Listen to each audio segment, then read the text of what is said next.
여러분, 믿음과 불안이 공존할 수 있을까요? 네, 믿음과 불안 같이 있을 수 있습니까?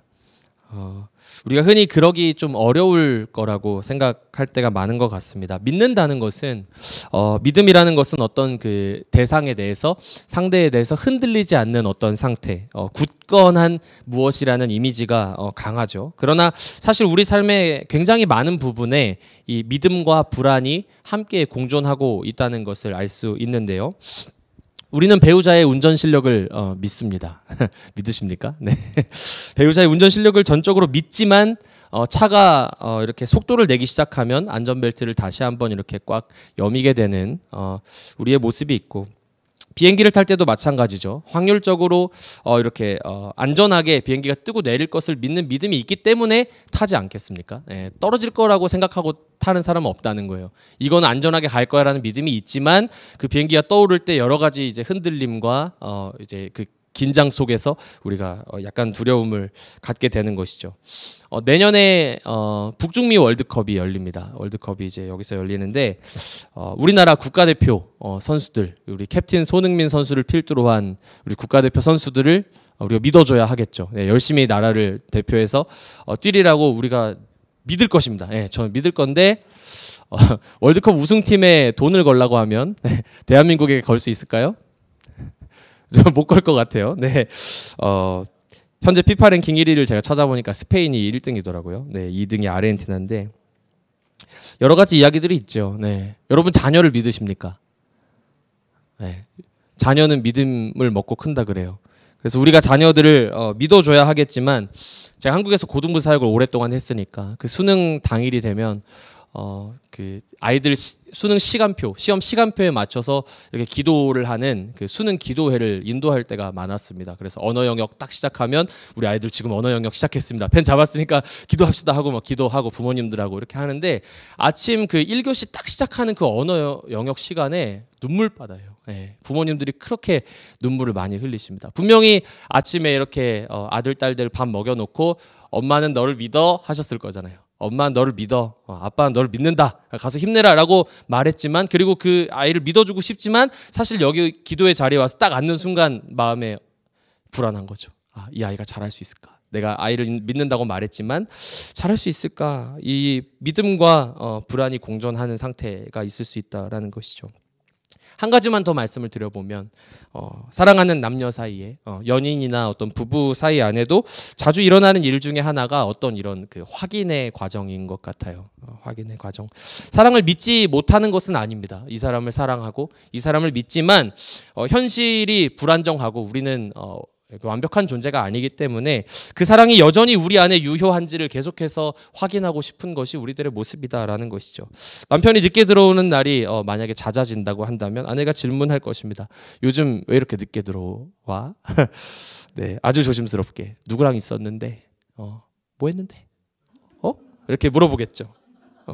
사랑을 믿지 않기 때문은 아닌데, 이 사람 믿지만 그 사랑이 여전히 현실 앞에서 작동하고 있는지, 그리고 정말 우리는 안전한지에 대해서 확신을 얻고 싶어 한다는 거죠. 믿음도 그렇습니다. 성경에 많은 인물들이 보이지 않는 길을 믿음으로 걸어갔습니다. 그러나 그 과정을 자세히 들여다보면 정말 많은 불안과 흔들림, 넘어짐이 있었다는 것이죠. 기드온도 마찬가지였습니다. 하나님을 믿었습니다. 믿지 않는 게 아니었어요.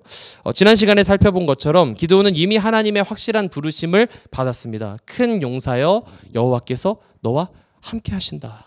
이 얼마나 확실한 부르심입니까? 그런데 민족의 참혹한 현실과 커다란 전쟁을 앞두고 두려움이 그에게 밀려왔다라는 것이죠. 그가 맞서야 했던 이 강력한 적 미디안, 그리고 아말렉과 동방의 연합군은 군사력으로 봤을 때 도무지 이길 가능성이 없는 적이었습니다. 기드온에게는 확신이 필요했습니다. 그래서 하나님께 표적을 구하죠. 본문을 살피다 보면 참 유치한 요구처럼 여겨지기도 합니다. 그러나 하나님께서 그를 책망하지 않으시고 기꺼이 그 시험을 받아주시면서 하나하나 그 요청에 응해주시는 과정을 보게 되는데, 오늘 함께 그 말씀을 살펴보는 가운데 믿음은 어떤 그냥 흔들림이 없는 완벽한 상태에 확신이어야 한다라는 부담에서부터 조금 벗어나서 우리의 그러한 불안마저도 사랑으로 품고 또 가시며 기꺼이 우리의 질문에 응답하기로 하시는 하나님의 신실하심을 우리가 더욱 깊이 묵상하고 또 신뢰하게 되는 시간 됐으면 좋겠습니다. 본문을 좀 자세히 살펴보면요, 지난 시간에 이제 기드온이 계속 그 포도주 틀 속에서 하나님의 부르심을 받고 나서 이미 표징을 한번 구한 장면에 대해서 우리가 살펴보았습니다. 자신이 주님께 은혜를 얻었다고 한다면, 내가 정말 주께 은혜를 얻었으면 말씀하신 이가 주 되시는 표징을 보여주십시오. 이미 한번 하나님께 요구를 하죠. 그리고 주님께서 응답하시고 기드온은 그곳에서 이 제단을 쌓고 그곳을 여호와 샬롬이라고 이름하게 됩니다. 이후에 하나님께서 그를 이스라엘의 사사로 세우시고 첫 번째 명령을 내리시는데, 그것은 놀랍게도 이 적군과 전쟁을 치르는 일이 아니었습니다. 다른 일이었는데요. 6장 25절 26절 말씀을 제가 읽어드리겠습니다.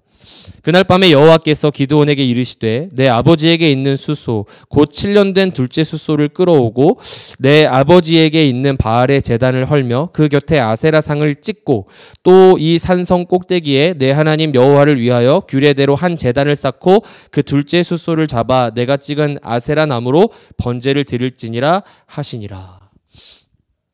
기드온의 아버지였던 요아스라는 사람은 그 지역에서 바알 숭배를 주도하고 있었던 인물이었습니다.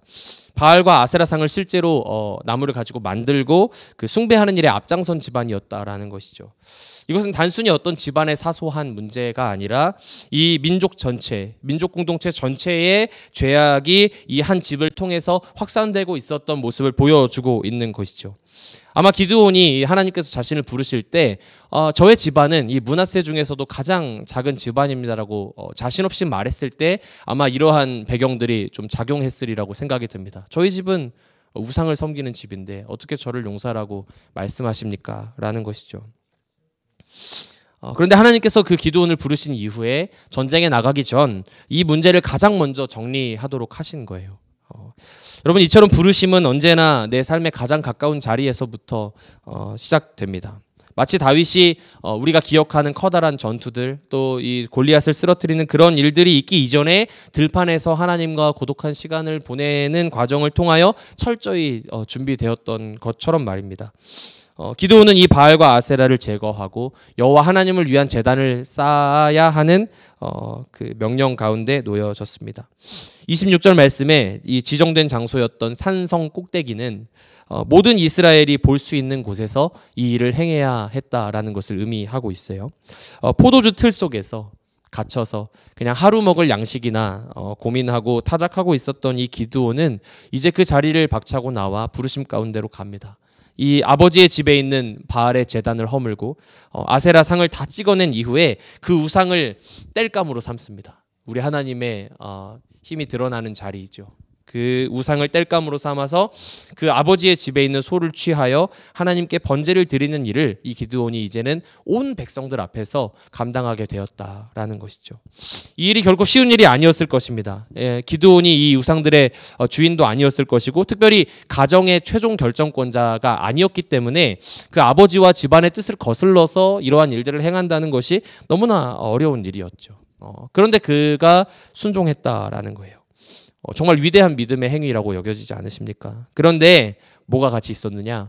불안도 같이 공존했다라는 것이죠. 사사기 6장 27절 말씀입니다. 이에 기드온이 종 10사람을 데리고 여호와께서 그에게 말씀하신 대로 행하되 그의 아버지의 가문과 그 성읍 사람들을 두려워함으로 이 일을 감히 낮에 행하지 못하고 밤에 행하니라. 기드온이 순종했습니다. 그런데 아버지의 가문과 이 성읍 사람들이 두려워서 그 일을 밤에 행했다라는 거예요. 당연히 두렵죠. 목숨 내어놓고 한 일 아니었겠습니까? 그러니까 두려워하지 않는 완전한 어떤 담대함의 상태만 믿음인 것이 아니라 불안과 두려움 가운데 행하는 순종 역시도 믿음의 행위가 될 수 있다라는 것을 보여주고 있는 장면입니다. 다음 절에 보니까 사람들이 이제 아침 일찍 일어나서 이 우상을 숭배하기 위해 이 자리 가운데 와서 이 벌어진 일들을 다 보게 되었다라고 되어 있는데 우상 숭배를 위해 그 열심을 가지고 아침 일찍 일어난 거죠. 새벽 기도하러 간 거예요. 네. 그들은 음란한 방식으로 우상을 섬겼기 때문에 어떤 이른 아침부터 굉장히 안 좋은 열심들을 가지고 이 자리 가운데 간 것인데, 가서 보니까 그 바알의 제단이 다 허물어져 있고 아세라 목상은 다 찍혀져 있고 아무런 형상도 보이지 않는 어떤 알 수 없는 제단이 쌓여져 있는 그런 상태였다라는 것이죠. 그들은 굉장히 화가 났습니다. 그리고 서로 이제 묻고 물어서 이 일을 도대체 누가 행했는지 찾아내기로 합니다. 그래서 이 행위가 이 요아스의 아들 기드온의 소행이었다라는 걸 밝혀내죠. 그리고 요아스에게 말합니다. 너의 아들을 이제 끌어내어서 이러한 일을 행했으니까 이제 너 아들은 죽어야 한다. 데리고 와라라고 말하는 것이에요. 여러분, 이 장면은 이 당시 이스라엘이 이 시대가 얼마나 타락한 시대였는지를 보여주고 있는 장면이에요. 왜 그렇습니까? 사실 우상을 섬기는 것이 잘못되었죠. 그러나 예전에는 어떠한 일말의 죄책감들을 가졌다고 한다면 이제는 우상을 섬기는 것은 당연한 일이고요. 그것을 방해하는 행위, 그것을 무너뜨리는 일이 죄가 되어버린 시대가 됐다는 것이죠. 정의와 불의가 뒤바뀐 시대가 됐다는 것입니다. 하나님의 질서를 세우는 사람은 오히려 비난을 받고 위협을 받는 시대였다라는 것이죠. 저는 오늘날 우리가 살아가는 이 시대도 점점 그러한 시대를 닮아가고 있다라고 생각합니다.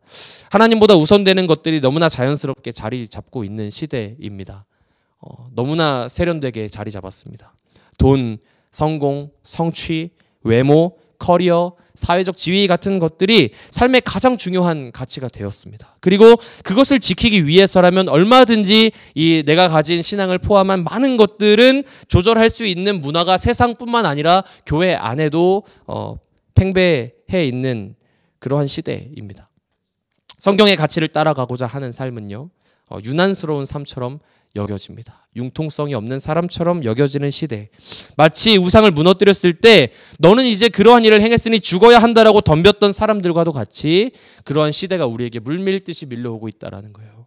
그런데 그러한 시대 사조 속에서 진리를 외치고 그 물결을 거스른다는 일은 너무나 어려운 일이 되었다라는 것이죠. 다시 성경으로 돌아가서 보면 이 기드온의 아버지 요아스는 왜인지 모르게 이때 아들을 변호해 줍니다. 너희가 그러지 마라. 바알이 진짜 신이라고 한다면 너희가 가서 굳이 내 아들 죽이지 않아도 진짜 신이니까 그 제단을 허문 자와 바알이 직접 싸우지 않겠냐라고 변호합니다. 그래서 이때 기드온이 이 바알이 싸울 것이다, 바알이 다툴 것이다라는 뜻의 이 여룻바알이라고 하는 이 별명을 갖게 되는 겁니다. 그리고 그 이후에 이제 본격적인 전쟁의 서막이 이제 시작이 되고요. 미디안과 아말렉, 동방의 자손들이 연합하여서, 원래 미디안 자체도 너무나 이렇게 강한 족속인데 같이 연합군이 이스르엘 골짜기에 진을 쳤다라고 되어 있는 것이죠. 그리고 34절 말씀에 이제 여호와의 영이 기드온에게 임하셨다라고 기록하고 있습니다. 네. 사사기의 저자는 이 성령의 임재, 여호와의 영이 이 임하신다는 이 단어를요, 우리가 옷을 입을 때 이 입히다라는 그 단어를 사용합니다. 그러니까 하나님께서 그냥 말씀만 하신 것이 아니라 이 시대에 기드온을 들어 쓰시면서 자신의 능력으로 이 기드온에게 입혀주신 것이죠. 싸울 수 있도록요. 35절에 그는 이제 그 힘을 힘입어서 나팔을 불어서 사람들을 모으기 시작합니다. 나팔은 전쟁의 시작을 알리는 것이거든요. 그래서 이 놀랍게도 기드온이 우상을 찍어냈을 때에 그 집안, 이 아비에셀이라는 집안이었는데 그 사람들이 막 분노를 하고 기드온을 잡아 죽이려고 했던 이들이 먼저 그 부름에 응답하여서 기드온에게 옵니다. 그리고 기드온을 리더로 삼는 것이죠. 너무나 놀라운 일이 아닐 수 없는데, 여러분, 하나님을 향한 한 사람의 결단은 그를 집어삼키고 죽일 것 같지만요, 여기서부터 이러한 변화들이 시작되는 것입니다. 그리고 주변 지파들, 므낫세, 아셀, 스불론, 납달리 여러 지파들이 합세하는 상황이 되었죠. 그런데 이제 우상의 제거가 이루어지고 많은 이들이 동참했습니다. 자신을 죽이려고 하던 이들까지 동참한 이런 상황에서 전쟁의 준비가 정말 하나님께서 도우시는 그 힘으로 말미암아 수월하게 되어가고 있다고 여겨지는 바로 그때에 기드온이 무엇을 구합니까? 다시 한번 이 표징을 하나님께 구하는 것이죠. 사사기 6장 36절부터 38절 말씀을 같이 한번 읽어보겠습니다. 시작. 기드온이 하나님께 여쭈되 주께서 이미 말씀하심 같이 내 손으로 이스라엘을 구원하시려거든 보소서 내가 양털 한 뭉치를 타작마당에 두리니 만일 이슬이 양털에만 있고 주변 땅은 마르면 주께서 이미 말씀하심 같이 내 손으로 이스라엘을 구원하실 줄을 내가 알겠나이다 하였더니 그대로 된지라. 이튿날 기드온이 일찍이 일어나서 양털을 가져다가 그 양털에서 이슬을 짜니 물이 그릇에 가득하더라. 아멘. 이미 말씀하셨어요. 이미 말씀하셨고 내가 그것을 믿지만 정말 주님이 나의 손으로 이 이스라엘을 구원하기를 원하신다면 이거 하나만 좀 확실히 해주셨으면 좋겠습니다. 라고 자신이 상황을 다 세팅하는 것입니다. 제가 양털 한 뭉치를 재밌습니다. 양털 한 뭉치를 이 타작마당에 갖다 둘 테니까 이슬이 이 양털에만 내리고 주변의 땅은 다 말라 있으면 주님께서 내게 말씀하셨던 것처럼 내 손으로 정말 이스라엘을 구원하실 줄을 내가 믿겠습니다. 라고 이제 하나님과 딜을 하는 것이죠. 이런 양털기도 드려보신 적 있으세요? 주님 저에게 이러한 일들 허락하시면 제게 이런 뜻이 이루어질 줄 알겠습니다. 때로 우리는 그렇게 기도하죠. 그런데 어떻게 됐습니까? 놀랍게도 그대로 된 거예요. 그대로 됐습니다. 기드온이 너무 궁금했던 나머지 굉장히 일찍 일어납니다. 일찍 일어나서 밤 사이에 무슨 일이 있었을까? 떨리는 마음을 가지고 양털을 집어보니까 젖어 있는 거예요. 근데 너무 귀여운 게 그걸 또 짭니다. 가서 이렇게 그 대야에다가 이렇게 쫙 짜가지고 얼마나 젖었나 보자 하고 그 그릇이 가득 찼다고 되어 있지 않습니까? 마치 그 엘리야에게 응답하신 하나님의 불이 그 모든 제단을 불살랐던 것처럼 하나님이 넘치게 그 그릇 가운데 그 물을 채워 주신 것이죠. 이쯤 됐으면 신뢰하면 되지 않습니까? 주변은 다 말라 있는데 양털만 젖었구나. 내가 하나님께 부탁드린 대로 됐구나 하면 되는데 마지막 기드온의 요청이 한 번 더 이어지는데 한번 같이 읽어보겠습니다. 사사기 6장 39절 40절 말씀인데요. 같이 한번 읽어보겠습니다. 시작. 기드온이 또 하나님께 여쭈되 주여 내게 노하지 마옵소서. 내가 이번만 말하리이다. 구하옵나니 내게 이번만 양털로 시험하게 하소서. 원하건대 양털만 마르고 그 주변 땅에는 다 이슬이 있게 하옵소서 하였더니 그 밤에 하나님이 그대로 행하시니 곧 양털만 마르고 그 주변 땅에는 다 이슬이 있었더라. 주님께 부탁하는 거죠. 주님 노하지 마십시오. 그러니까 자기도 좀 민망한 거 아니겠습니까? 주님 제가 이걸 한 번 더 여쭤볼 텐데 주님 화내지 않으셨으면 좋겠어요. 라고 말하면서 부탁하는 거죠. 이제는 좀 반대로 왜냐하면 우연이었을 수도 있잖아요. 여러 어떤 자연 현상이나 이런 것들로 인해서 좀 이 양털이 젖었을 수도 있다는 어떤 그 불안감이 있었을 수도 있을 것 같아요. 하나님의 일하심이라는 것이 우리가 기도로 그 응답을 경험할 때는 와 정말 하나님 일하셨구나 하지만 우리의 시간이 지나가면서 그러한 일들을 생각할 때 좀 이렇게 무뎌지는 마음들이 있지 않습니까? 그때 그것은 혹은 우연이었거나 혹은 그냥 누군가의 삶에나 경험될 수 있는 그런 일들은 아니었을까 하는 마음이었을지는 모르겠지만 이제는 반대로 주변에 땅은 다 적셔주시고 이 양털은 뽀송뽀송하게 해주십시오라고 부탁을 하는 거죠. 그런데 좀 부끄러운 요청이지만 놀라운 것이 뭐냐면요. 바로 그 밤에 하나님이 그렇게 행하셨다라는 거예요. 주님께서 기드온이 요청한 그대로 해주셨다는 거죠. 이 기도원의 행위를 통해서 우리가 정말 이 믿음이라는 것은 무엇인지에 대해서 생각해 볼 수가 있습니다. 믿지 않아서가 아니라 믿는데요. 믿지만 현실이 너무 두렵고 불안한 것이죠. 그래서 그의 마음은 믿지만 믿기 어려운 상태가 되었습니다. 우리도 마찬가지죠. 하나님의 나라가 이 땅 가운데 임하고 그 다음에 그분의 역사가 여전히 이 죄악이 창궐한 세상 속에서도 동일하게 이 나라의 일들이 이루어지고 있다는 것을 믿습니다. 믿으십니까? 그런데 우리의 믿음이 있지만 그것을 나의 삶을 통해 이루신다고 말씀하실 때에 그러니까 그것이 조금 더 나에게 현실적인 문제로 다가오고 그냥 어떠한 사람들, 어떠한 나라를 통해 이루어지는 일들이 아니라 그 하나님 나라에 내가 믿고 있는 그 역사가 나의 삶을 통하여서 나의 삶의 작은 순종의 걸음을 통하여서 이루어진다는 사실로 다가올 때 그 믿음이 있지만 뭐가 같이 있는 거예요? 불안함이 있는 거죠. 두려운 거예요. 그것이 과연 내 삶과 현실 속에서 이 작은 인생 아닙니까? 우리 집은 므낫세 지파 중에서도 너무나 작은 집이고 우리 우상 섬기는 집인데 나는 그냥 이 포도주틀 안에 있는 존재일 뿐인데 어떻게 그러한 일들이 나의 삶에 일어날 수 있습니까? 그리고 이 군사 규모 자체가 게임이 안 됩니다. 수십만의 이 연합군과 이제 뒤에 보면 그 전투하는 내용들이 등장하는데 32,000명 그마저도 주님께서 줄이시잖아요. 그러면 실제 내가 그 믿음을 가지고 있는 어떤 나의 이상적인 믿음과 내가 실제 나아가서 그 대적을 맞닥뜨려야 하는 현실로 체감되는 그 믿음의 실현 사이에 괴리가 있다라는 거죠. 우리가 교회에 와서는 정말 은혜도 받을 수 있고요. 눈물도 흘릴 수 있고요. 저는 목회자니까 설교도 할 수 있고요. 그렇게 살아야 된다 말할 수 있지만 월요일 아침 딱 그 삶의 자리로 돌아가서 직장으로 가정으로 나의 그 현실 속에 돌아가면 여전히 우리 안에 그 불안과 무기력함 여러 감정들이 있다라는 것이죠. 그런데 여러분 소망이 어디에 있습니까? 우리가 내미는 이 유치한 시험 주님 양털을 젖게 해주셨다가 땅을 젖게 해주셨다가 주님과 막 딜을 하는 우리의 이 유치한 시험을요 하나님께서 기꺼이 어떻게 하십니까? 당해 주셨다라는 거예요.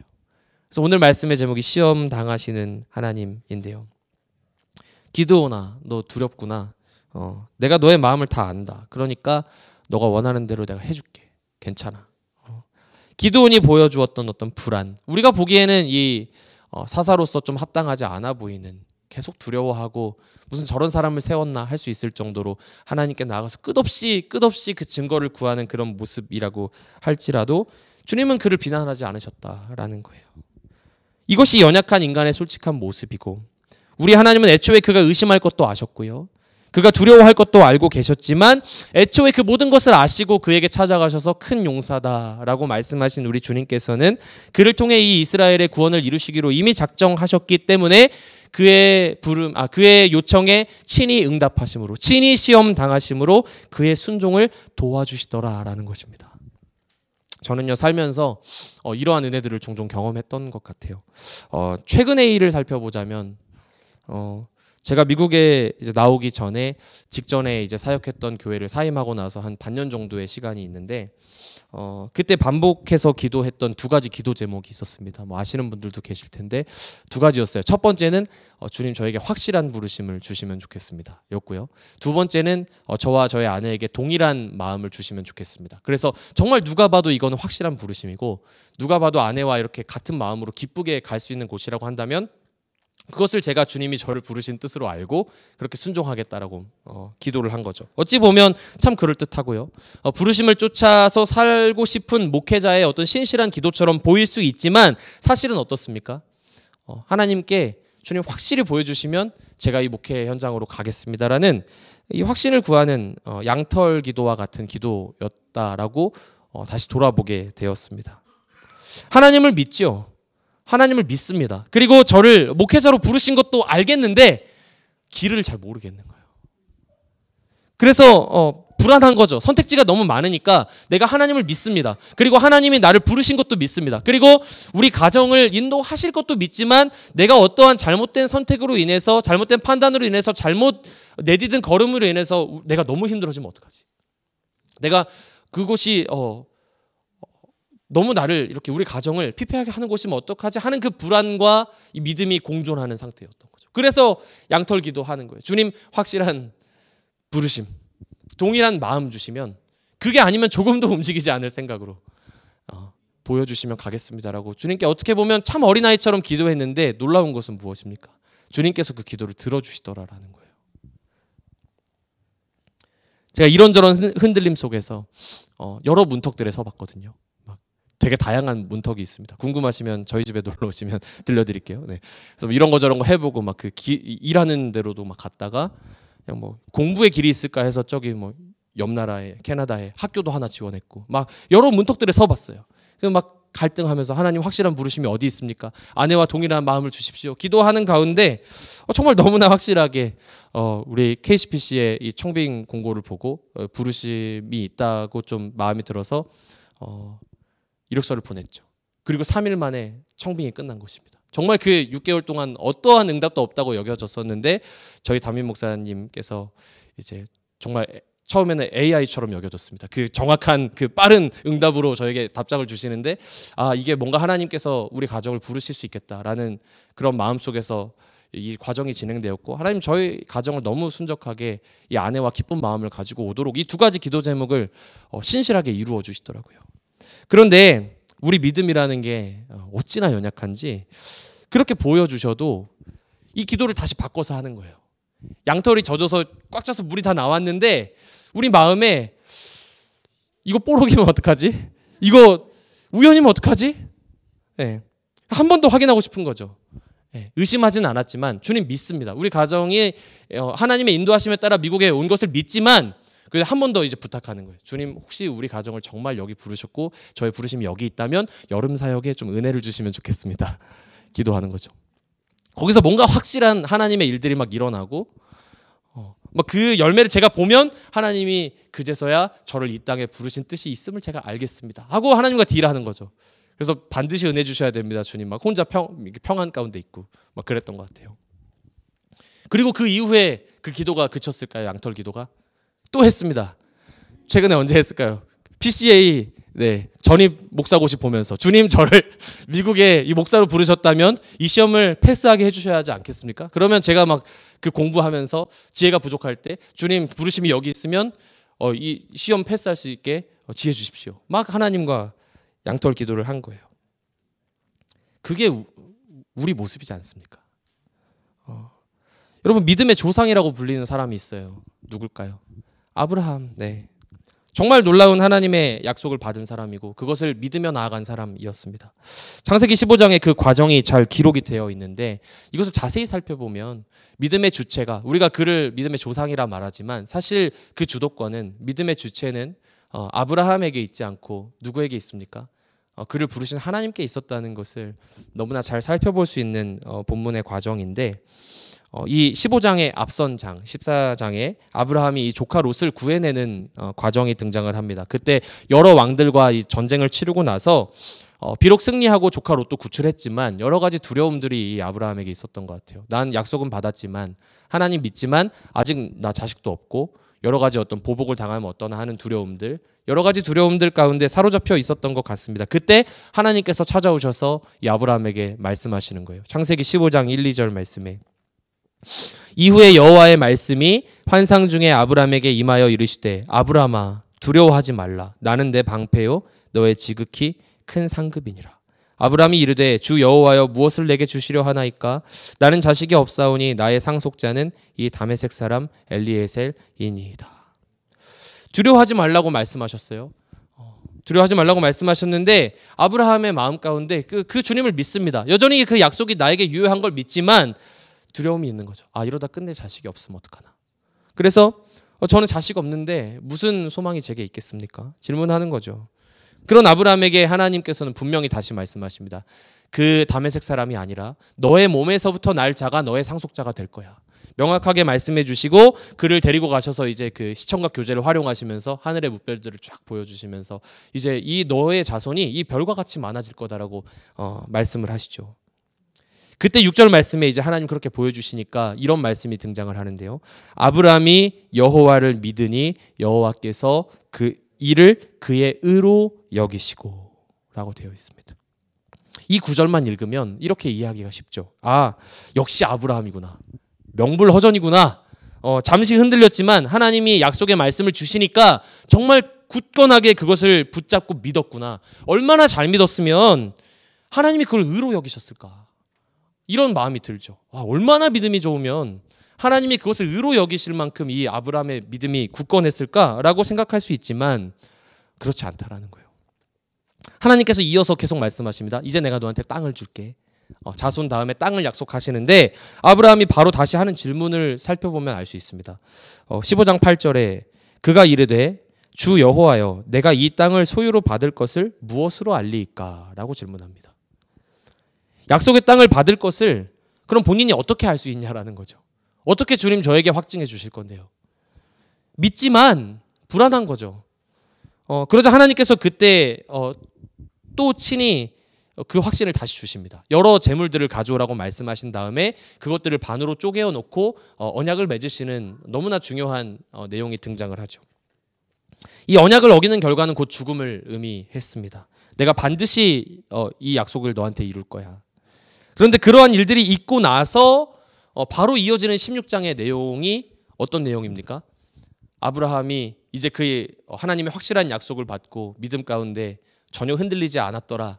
완전한 믿음을 하나님께 드려서 그것이 의로 여겨졌더라라는 말씀이면 좋겠지만 아브라함이 다시 그 약속을 기다리는 가운데 첩을 얻게 되고요. 이스마엘을 낳게 되는 내용이 바로 이어서 등장하게 되는 것이죠. 그는 하나님의 약속을 믿었습니다. 그러나 현실 속에서 계속 흔들렸던 거예요. 그러나 우리 하나님께서는 어떤 분이십니까? 완벽하게 하나의 의심도 없이 조금의 두려움도 없는 상태의 믿음을 요구하시는 것이 아니라 두렵고 떨리지만 넘어지고 실수하지만 하나님 말씀에 반응하여서 걸음을 내딛는 그 고향 땅을 떠나와서 그 약속의 땅을 향해 흔들리지만 비틀비틀 걸어가는 그의 삶을 의로 여기시고 그의 믿음을 의로 여기시고 기뻐하시고 그 걸음을 도우시더라라는 것입니다. 사랑하는 성도 여러분, 때로는 우리가 정말 하나님 앞에서도요, 사람들 앞에서도 너무나 성숙한 이 모습의 믿음을 보여주어야 할 것 같을 때가 있죠. 부담이 될 때가 있습니다. 그러나 우리가 그런 존재들이 아니다라는 것이죠. 때로는요, 마음껏 두려워해도 괜찮지 않을까요? 때로는 마음껏 질문해도 좋지 않을까요? 때로는 유치하게 주님 저에게 이 증거 좀 보여주십시오라고 좀 해도 괜찮지 않을까요? 때로는 불안하셔도 괜찮지 않겠습니까? 성경은 말씀하는 것이죠. 아브라함이 하나님을 믿음에 그것을 의로 여기셨다라고 말입니다. 어떤 분의 말처럼 100%의 확신이 아니라 51%의 신뢰와 49%의 의심 가운데 걸어가는 길이라고 할지라도 주님께서 그 걸음을 어여삐 여기시고 붙드시더라라는 것입니다. 두려워하지 말라. 내가 너와 함께함이라. 놀라지 말라. 나는 내 하나님이 됨이라. 내가 너를 굳세게 하리라. 그 믿음을 주시는 분은 주님이시다라는 거예요. 내가 참으로 너를 도와주리라. 참으로 나의 의로운 오른손으로 너를 붙들리라. 사랑하는 성도 여러분, 오늘 우리도 이 기드온과 같습니다. 연약하죠. 하나님의 약속을 믿지만 여전히 불안이 같이 있습니다. 그래서 날마다 증표를 구하는 거예요. 하나님 정말 저를 사랑하시는 게 맞습니까? 정말 저와 함께 계시는 게 맞습니까? 그런데 놀랍게도 하나님께서는 그 모든 질문 앞에 노하시거나 그 주님이 노하실 거라는 생각은 기드온의 생각이었죠. 주님 노하지 마시고 들어주세요. 그런데 하나님은 너무나 명확하게 그 밤에 응답하시더라라는 거예요. 우리의 연약한 질문들을 통해서 하나님의 깊은 마음을 알아가게 하시고 기꺼이 시험 당하시는 하나님, 그분께서 당하신 시험들 중 가장 큰 시험이 무엇입니까? 그 아들 예수 그리스도를, 하나뿐인 독생자 아들을 이 땅 가운데 보내셔서 우리를 위하여 겪게 하신 시험이죠. 우리 주님은 연약한 우리 인생들이 감당하기에 버거운 어떠한 기준들을 다 만들어 놓고 너희가 조금 더 정성을 다해봐. 조금 더 이 믿음에 합당한 모습을 보여봐. 조금 더 이 나에게 견고한 믿음을 보여봐. 그러면 내가 너를 의롭게 여겨줄게라고 팔짱을 끼고 이 우리에게 시험을 치르게 하시는 시험 감독관 같은 주님이 아니시고요. 친히 시험을 당하시고 우리와 같은 모습으로 오셔서 연약함을 다 감당하신 뒤에 우리의 모든 연약함과 죄악을 끌고 저 죽음의 자리, 십자가를 향해 걸어가시는 분. 우리와 같은 모습이 되셨기 때문에 우리의 연약함을 이해하시며 우리와 날마다 동행하시는 분이시라는 사실을 다시 기억하게 되는 저와 여러분 됐으면 좋겠습니다. 시험 당하신 주님은 우리 연약함을 이해하십니다. 히브리서 4장 15절 16절입니다. 우리에게 있는 대제사장은 우리의 연약함을 동정하지 못하실 리가 아니요 모든 일에 우리와 똑같이 시험을 받으신 이로되 죄는 없으시니라. 그러므로 우리는 긍휼하심을 받고 때를 따라 돕는 은혜를 얻기 위하여 은혜의 보좌 앞에 담대히 나아갈 것이니라. 아멘. 사랑하는 여러분, 이제 말씀을 정리하겠습니다. 우리는 믿음의 주체가 아님을 기억하셨으면 좋겠어요. 믿음의 주인은 누구십니까? 네, 우리 예수님이시죠. 완벽한 확신과 실패 없는 걸음만을 믿음으로 여기는 분이 우리 하나님이셨다면 아마 이 자리에 앉아서 하나님을 아버지라 부르고 예배할 수 있는 사람은 없을 겁니다. 믿음과 의심 사이를 오가며 걸어가는 우리들이지만 때로 걸음을 떼기조차도 어려워서 주님을 시험하고자 하는 우리들을 책망하지 않으시고 그 시험을 기꺼이 당하시며 모든 것을 다 내어주시고 우리를 얻으신 사랑의 왕 예수 그리스도 믿음의 주요 또 온전하게 하시는 그분을 바라보며 낙심하지 않고 오늘을 살아가기로 결단하는 저 여러분의 인생 되기를 주님의 이름으로 축원합니다.